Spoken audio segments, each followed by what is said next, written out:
Hello. Today we are looking at a phrase you probably say every single day. That phrase is nice to meet you. Yeah, it is a very common phrase. But today, we are going to see if it is actually a good thing to say or if it is just making you sound boring. That is a scary thought. Our goal today is to understand what this phrase really means, where it comes from, and if we should still use it. Right. It sounds like a really simple topic, but it is very important. This little phrase controls how people see you in the first few seconds of meeting them. So let us start with the basics. Why do we say nice to meet you? It just feels completely automatic. It feels automatic because it is a script. In language and sociology, we call this a social pleasantry. A social pleasantry. So it is just to be nice. Yes. Think about an actor in a movie. They have lines to read. When we meet someone new, we are also like actors. We have lines. I see. You say hello, and I say hello. You say nice to meet you, and I say you too. Right. It makes the situation safe. I know what to say, and you know what to say. Exactly. It establishes a cordial tone. That means it sets a friendly mood. It signals that we are following the rules of society. We use it everywhere. I use it when I meet a new colleague at work. I use it at parties. And you probably use it when you follow up after a networking event or when you are asking for a meeting with a new client. Yes, absolutely. In all those cases, I'm just trying to be polite. I want them to know I am a normal, safe person. And that is a good thing. Being polite is important. Yeah. But our sources for this discussion suggest that nice to meet you might be a little too safe. Too safe? How can a phrase be too safe? Well, is nice to meet you the only option you have? It feels like the only option sometimes. I guess sometimes I say, pleased to meet you. That is a good variation. Pleased to meet you is just a little more formal. What if I want to sound warmer? Nice to meet you can feel a bit cold. You could say lovely to meet you. Lovely to meet you. Yeah, that does sound warmer. And if you're meeting a very important boss, you might say, it is a pleasure to meet you. Okay, so we have the script, we have the variations, we're being polite. But you said this might be a problem. Why is being polite a problem? This brings us to a really fascinating concept from our research today. It is called linguistic habituation. Linguistic habituation, that is a big phrase. Can you break that down for us? Of course. Habituation comes from the word habit. That means getting used to something. When a phrase is used too much, the brain just stops hearing it. The brain stops hearing it. Yes. Imagine you are in your kitchen, your refrigerator makes a humming sound. Do you hear it right now? I know it is there, but I do not notice it. Exactly. Your brain decides that the sound is not important.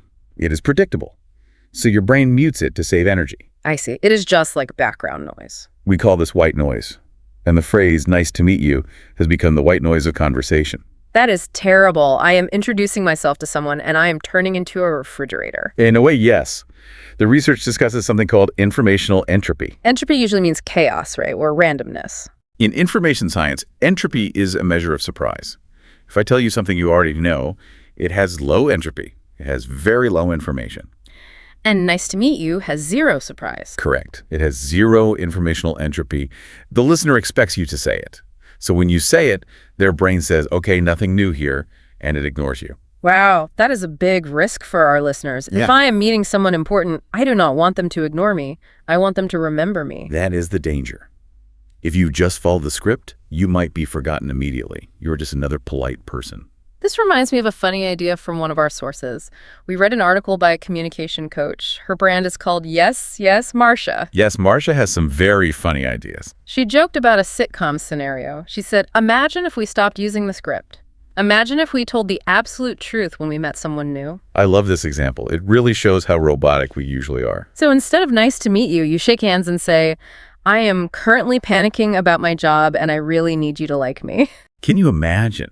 The other person would be totally shocked. They would be terrified. But would they remember you? Oh, absolutely. They would never forget you. Because that sentence has high entropy. It is a huge surprise. But we cannot actually see that.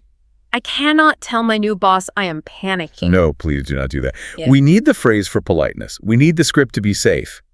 But the lesson here is that being polite is just not enough. So we need to balance safety with surprise. Exactly. You need the script, but you need more than just the script if you want to be memorable. And we have to do this very quickly, right? I read that first impressions happen fast. Incredibly fast. For a long time, old business books said you had 7 seconds to make a first impression. 7 seconds sounds short. I can barely say my name in 7 seconds. Well, the new science says it is much shorter. It takes less than 100 milliseconds. 100 milliseconds. That is a fraction of a second. That is faster than you can blink. It is. Before you even open your mouth, before you say nice to meet you, the other person's brain has already made a decision about you. That seems unfair. How can they judge me so fast? What are they judging? They are not judging your deep personality. They are judging your survival value. My survival value. Like if I am dangerous. Yes. The research points to something called the stereotype content model. It says we judge 2 main things when we meet someone. What is the first thing? The first thing is warmth. Warmth. Like, is this person friendly? Yes. But it is deeper than that. The brain asks, is this person a friend or an enemy? Can I trust them? Do they have good intentions? Okay, I understand warmth. And what is the second thing? The second thing is competence. Competence. That means ability, right? Yes. Is this person smart? Can they do the job? Are they capable? So, warmth and competence. Friendliness and intelligence. Which one comes first? Warmth always comes first. Really? Why? I would think in a business meeting, competence is more important. I want to hire someone smart. It goes back to human evolution. Think about our ancestors thousands of years ago. Imagine a caveman meeting a stranger in the forest. Okay, I am a caveman. I see a stranger in the trees. What is the most important question for your survival? Is this stranger smart enough to build a fire? No. The most important question is, does this stranger want to kill me? Exactly. You need to know their intent before you care about their ability. If they want to kill you, it does not matter if they are smart. Right. In fact, if they are smart and they want to kill you, that is even worse. That makes a lot of sense. So warmth is the safety check. Yes. In modern English conversation, you need to show you are friendly and trustworthy first. Only after that will people listen to how smart you are. This is really helpful for learners. I think many of us try to look smart first. We try to use big words and perfect grammar to show competence. That is a very common mistake. If you focus only on being smart, you might look cold. People might respect you, but they will not like you. And if they do not like you, they will not hire you. So we need to be warm first. And we know nice to meet you is a bit boring. What should we say instead? What are some better strategies? We have found 3 great strategies in the research. The first strategy is called validation. Validation. That means making the other person feel good about themselves. Yes. Instead of just saying, nice to meet you, you can say, I have heard great things about you. Oh, I like that. I have heard great things about you. It makes me feel special. It works because it tells the person, I know who you are and I respect your reputation. It validates them. That is a strong start. But what if I have not heard anything about them? What if they are a total stranger? Then you need the second strategy. Yeah. This is about asking better questions. Okay. I usually ask, what do you do? Wait, you ask, what do you do to everyone? Yes, it is my safety net. If I do not ask that, I do not know what to say. It is the standard question. But think about the answer. What do people usually say? They usually just give me their job title, like I am an accountant or I am a teacher. Exactly. They give you a script back. They have said that sentence 1,000 times. It is low entropy. It is boring for them, and it is boring for you. So what do you do just puts people to sleep? It does. Marcia, our communication expert, suggests a different question. Try asking, how has your week been so far? How has your week been so far? That seems very simple. It is simple, but you have to follow it up with a second question. You listen to them, and then you ask, what was the best part of it? What was the best part of it? Why does that work so well? It works because it gives the other person control. They can choose exactly what they want to talk about. I see. If they love their job, they can talk about work. Right. But maybe the best part of their week was playing with their dog, or maybe it was a really good sandwich they ate for lunch. It lets them share something real. It creates a spark in the conversation. Exactly. It moves the discussion away from the robot script and into a real human connection. I will definitely try that. It feels a little scary to stop asking, what do you do? But I will try.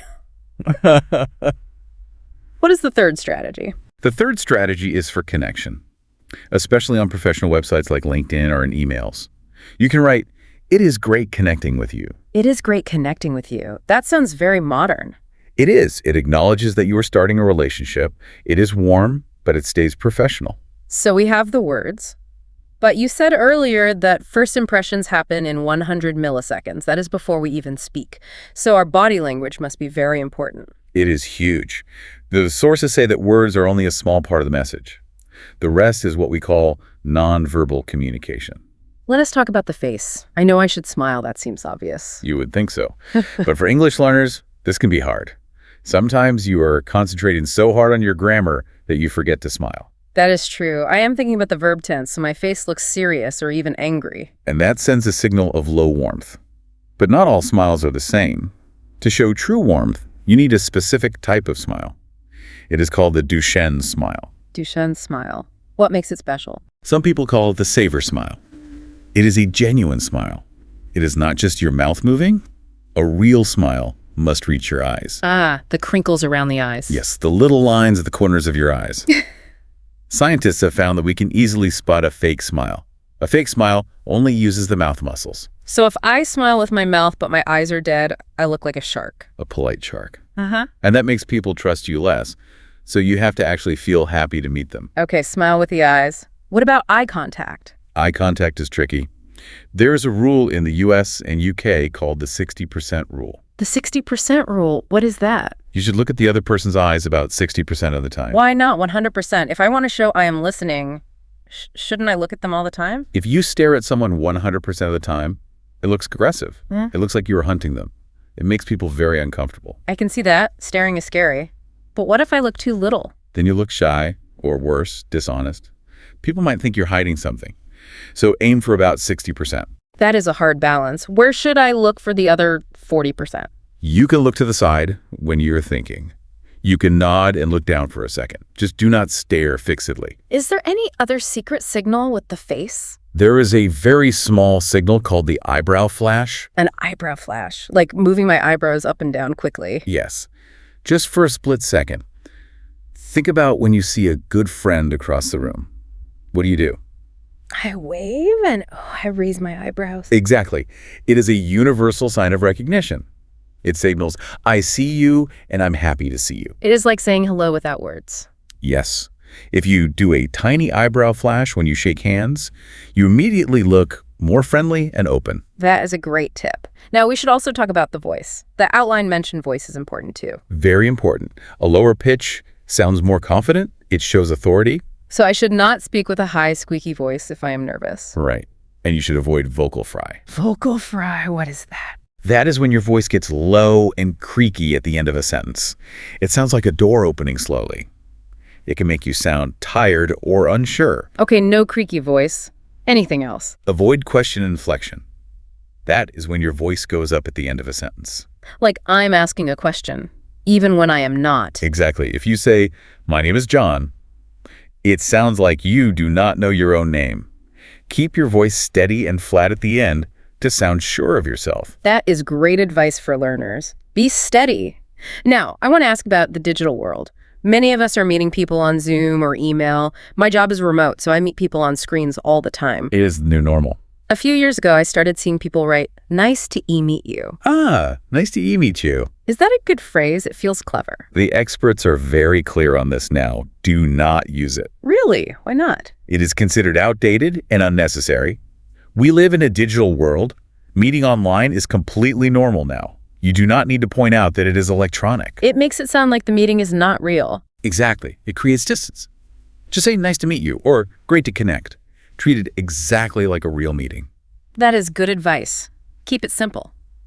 What about video calls? Can people judge my warmth and competence on Zoom? Absolutely. Yeah. But they are not just judging your face, they are judging your background. My background. You mean my messy room? Yes. Studies have shown that what is behind you changes how people see you. So what is a good background if I want to look competent and smart? Bookshelves are the best. They signal competence. They make you look educated and prepared. Okay, books for smarts. What if I want to look warm and friendly? Plants. Plants, just regular green plants. Yes. Plants signal life, nature, and care. They signal trust and warmth. So the perfect background is a bookshelf with a plant on it. Precisely. That is the winning combination. What is a bad background then? A living room or a bed can look less professional. It feels too intimate. And be careful with those novelty backgrounds. It's like a fake picture of a beach or outer space. Exactly. The study showed that novelty backgrounds make you seem less trustworthy. It looks like you are hiding something. Or like you are not taking the meeting seriously. Right. It is better to have a simple, real background if possible. Even a blank wall is better than a fake beach. This is fascinating. We are judging the books on the shelf behind the person. We are always looking for clues. We are social detectives. We never stop analyzing. Before we finish, I have to ask about culture. We are speaking English, and we are talking about rules for English speakers, but our listeners are from all over the world. This is a very important point. Nice to meet you translates easily, but body language does not translate. We talked about the 60% eye contact rule. Is that universal? No, that is a Western rule. In the US, UK, Canada, and Australia, eye contact shows confidence and honesty. But in other places, it is different. In many Asian, Middle Eastern, and Latin American cultures, sustained eye contact can actually be seen as rude. Yes, especially if you're talking to someone older or more important than you. Too much eye contact can look like a challenge. It can look aggressive. So a learner might be trying to be polite by looking down, but the American speaker thinks they are being dishonest. Exactly. That is where misunderstandings happen. And what about smiling? We said we need a big Duchenne smile. In the West, a smile means you are smart, open, and friendly. But there is research showing that in some cultures, like parts of Russia or in specific business contexts in Japan, smiling at a stranger can be seen as foolish. Like not serious. Yes, if you smile too much for no reason, people might think you are not intelligent. Or they might think you are hiding your true feelings. In some cultures, you only smile if you have a genuine reason to laugh. Correct. So for our listeners, this is very difficult. You have to learn the language and you have to learn the face of the language. So what is the tip for the learner? How do we navigate this? Be observant. Watch who you're talking to. If they're smiling a lot, you can smile. If they're serious, be serious. Yes. Mirroring the other person is a great way to show respect. If they shake hands, you shake hands. If they bow, you bow. Do not force your culture on them, and do not let them force theirs on you. Just try to meet in the middle. That is the best way to build a connection. This has been such a useful conversation. I feel like I need to practice my eyebrow flash in the mirror. Let us recap what we have learned today. Sure. First, nice to meet you is a script. It is polite, but it can be boring because of habituation. It is like white noise. Correct. It is safe, but not memorable. Second, first impressions happen instantly in less than 100 milliseconds. We judge warmth first, then competence. Yes. We need to know someone is safe before we care if they are smart. Third, to be memorable, stop asking, what do you do? Try asking, how was your week and what was the best part? Give him control. Let him tell you a real story. And finally, use your body language. Smile with your eyes, use the eyebrow flash, keep your voice steady, and get a plant for your Zoom background. A plant and a good book. Do you have one final thought for us to take away? I do. I want to leave you with a thought about something called the halo effect. The halo effect, like an angel's halo. Exactly. It is a psychological bias. If you make a good first impression, if you are warm, smiling, and dressed well, people will automatically assume other good things about you. What kind of things? They will assume you are smarter, funnier, and more honest than you might actually be. Just because I smiled and used a good greeting. Yes. Your first impression creates a halo of light around you. It makes everything else you do look better. If you make a mistake later, people will forgive you more easily. That sounds like a superpower. It is a superpower. It gives you a huge advantage in life. So use that power carefully. That is a powerful thought to end on. Thank you so much for guiding us through this. It was a pleasure to meet you, and I really mean it. And to our listener, thank you for joining us. We will see you next time. Goodbye. Goodbye.